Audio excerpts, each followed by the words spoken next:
Okay, now here's an interview, man, that's got to convince you that America still is the place anybody with any kind of background can do anything they want, and they can do it without any money.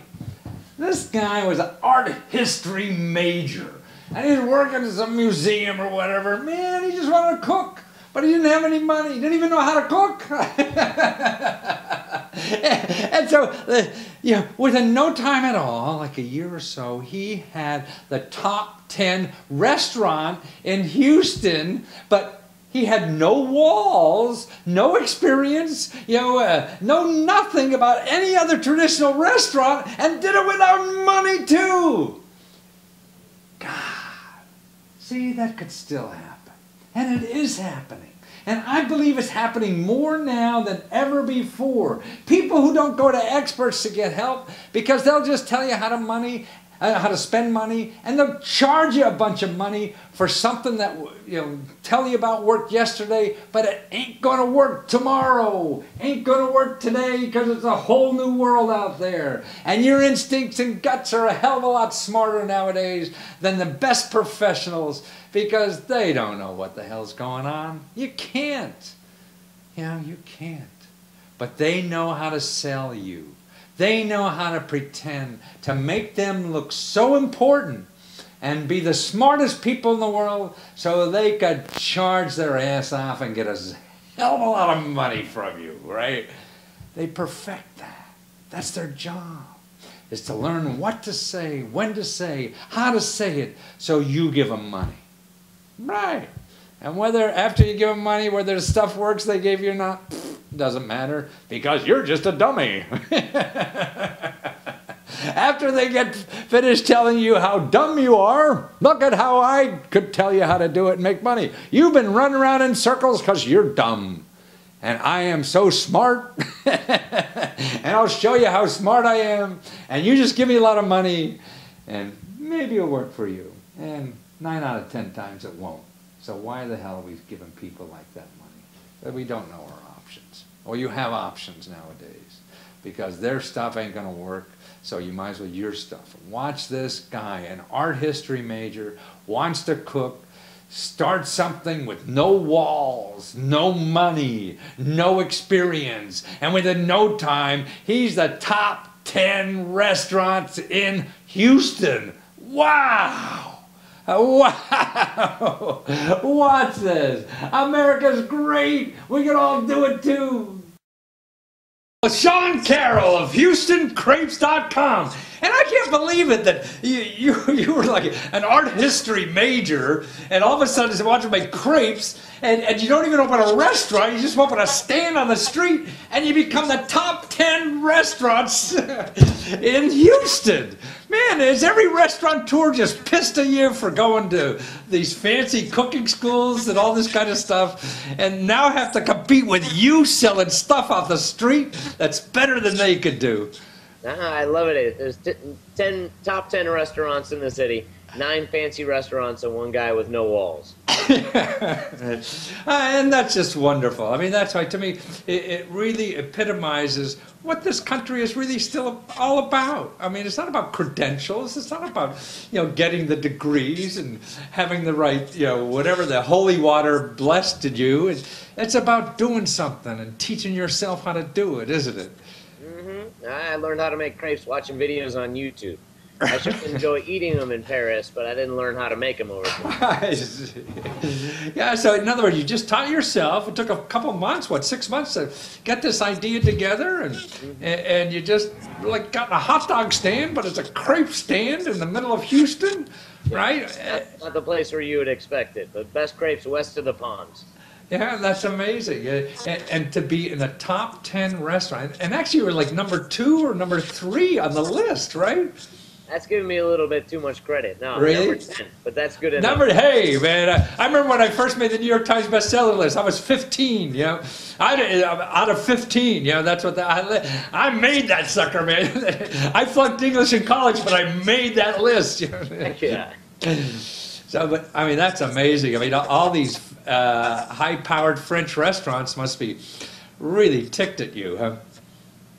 I can't help them. It's more about service than it is about anything else. Really? So the Eatsy boys down here has convinced me of that, and I didn't want to agree with them. I said, no, it's all about the food. But no, 51% is service, 49% is the food. It changes how food tastes. Now, when you said Eatsy Boys, is that a local something or other? Yeah, they started off as a food truck. They came and saw me. They started right after I did with kind of the food truck movement in the first wave. Now they've moved into a restaurant. They've also started Eighth Wonder Brewery. So they're getting out there on their empire. I see. That's wonderful. But so now, though, you want to be working more than 3 days a week or 5 days or whatever the heck it is, and get your own walls and have a place that people sit down and really grow out of there, so you have more little trucks maybe all over the city or stands. And you're raising money on Kickstarter, and man, you're almost halfway there already. You know, and it's fantastic. And if you go to your website, HoustonCrepes.com, and then what kind of favors do you have for people who are supporting you? We have all sorts of great crepe packs for people who live in Houston. We also have kind of artist things. You know, we have a great T-shirt designed by a cartoonist, Jason Poland. We have a little comic book that I'm going to make as well. If anybody wants a calendar to see kind of what's in season in Houston and how it's different from the Northeast and the West Coast, we have those on there, as well as great packages for catering. And well, if you go all the way to the top, I do offer to have a Dallas Cowboys tattoo, even though that's just mainly there to show dedication. Wow, I mean, you're going to get a Dallas Cowboys tattoo, and you're a big Buffalo Bills fan, and you're going to do this? Are you going to tell your hometown folks about this or not? I hope they don't catch wind, but we'll see. Well, I just got my first tattoo last year. Oh, nice. Yeah. My son and I got it for my 70th birthday. He got me that thing. And I always wanted, and see, I figure at 70, I used to worry about tattoos growing up. God, what are they going to look like in 30 years? You know, I don't give a shit now, you know, my age. So now is the time to get them. So you can always use another tattoo. That's good. So you're going to get Dallas Cowboys tattoo. Well, that's going to be a hometown guy now. You're going to have to, they're probably going to change your key to the city in Buffalo. But. Oh. Well, do you think crepes would work in Buffalo? I think crepes would be a tougher sell in Buffalo. It's definitely a working class city, and I really respect everything that's going on there. But the internationalism of Houston is really a boon to me. The neighborhood Montrose has a lot of French, Italian, Dutch, and English and Scottish who live there, as well as kind of the Venezuelan, Colombian, and Argentinian people who know what a crepe is. If I leave the loop, I got to tell people I'm making pancake tacos. They still taste good.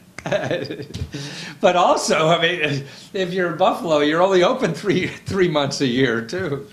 Yeah, I'd be out there in the snow, just like the tamale guys in Chicago, just like the crepe stands in Paris. You gotta keep hustling. Well, we have a crepes here in Bethesda, and they're terrific, and that's why. But yours, I mean, nobody I know of ever made a top 10 restaurant, and I follow the restaurant critics a lot. So, I mean, that is just the most special thing I think has ever happened to almost like a hot dog stand, but a crepe stand to be a top 10 restaurant. I mean, that must feel great, It really does. And Allison Cook, the first time she came, she sat next to the stand and said, "Oh, no, you go.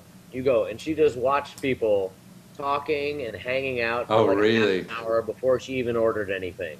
And she bears a passing resemblance to one of the neighbors around there. So I thought maybe it's this lady's sister, and I was really nice to her. But I had no idea that she was sneaking pictures with her phone the whole time. Oh, and that's the restaurant critic for Houston? Is that the Houston restaurant? Cook, yeah. Mm-hmm. Yeah, I see. I used to know the restaurant critic here for the Washington Post, and we used to go out and eat, and nobody knew who she was and things like that. And yeah, they're very popular people and powerful people. I mean, they can make or break anybody. It seems. It's all about the regulars. So whether it's the critics or not, it's who keeps coming back, and so that's my favorite part. And when we were filming the Kickstarter video, the guy did an entire interview to like 20 minutes or so, and then goes and looks at the camera and says, "You know, we didn't film any of that." That was your best stuff. You know, that's what I hate. The first time is usually my best. You know, I hate rehearsing and everything because I'm not that good of an actor to rehearse. You know. Okay. So you're saying people come from how far to visit your stand? The farthest one of our regulars ever came was coming from Austin, and he'd come Austin, Texas, man. Come every weekend to woo a girl who lived around the corner. But we get regulars who come from Missouri City, from Katy, from the Memorial area, from Pearland, and they all drive 15, 20 minutes to come see us at the straight stand and hang out and wait for a crepe, which is an awesome amount of dedication that I really appreciate. God, not only that, I mean, like from Austin, they're spending $50 on gas to get a $5 crepe, you know, it's just incredible. But it really shows, I think, how, you know, we don't need these big mass market stuff anymore. You know, it's just not worth it, you know. And there's no soul to it, and nobody cares what they're. You go into a store that with mass market, and nobody cares even what they're doing. You know, you got to believe in what you're doing. Yeah. And in a way, it's, you know, bringing a 19th century job into the 21st century. Right. You can use the social media. You can really start off on your own from very little, and as long as you really believe in your products, you know, you can get somewhere. But you're providing, you're really giving you, and that's what people are coming from you, because it's special, nowhere else. And as you're saying, 50% of your success is in dealing with the people, not making the food, right? Yeah. And so that's why they're there, is for you, and so you could build everything, and nobody can steal that. So if somebody starts up another crepe, it's never going to be, you know, Sean's crepe. You know, it's going to be somebody else trying to copy it, and they won't do it right. And so, like question mark suit, you could anybody else could wear a question mark suit. I don't care. That's why I gotta find someone who, you know, can have the same energy, can do the front of the house and the back of the house at the same time, in order to keep a restaurant running at all hours of the day. But hey, if I can stand over your shoulder and yell at you long enough, I can teach you how to do it. So that's what you're doing now, is fundraising to be able to do that. And you're on Kickstarter, you're looking for 50 grand, you're almost halfway there. So you know you're going to make this happen. And you got goodies to give, people to help you with this investment. And what are some of the goodies that you're giving out? We have great crepe packs for people who live in Houston to come by either at the street stand or in the restaurant for 2 or 5 or 10 of them. We have a great T-shirt designed by a cartoonist, Jason Poland, as well as a cartoon comic book that I'm drawing myself, and a calendar designed by my brother that's going to be all the different things to get in Houston, you know, the produce that's available at different times of year, and how different it is from the Northeast, from the West Coast, just kind of really close, you know, to learn how to eat in Houston in the right season. Well, you're probably putting the art degrees to work, aren't you? Right. Yeah. Showing your parents, yeah, it's not going to waste. Yeah. But it's wonderful. I mean, I even saw the video. I thought what you did was a wonderful video. I mean, it was very special. And again, you're showing your heart in there. And, you know, if you went out and did something, you know, big Hollywood, you know, production company, you know, you would lose you, and then, you know, you're not getting you, and you're the best part of what you got.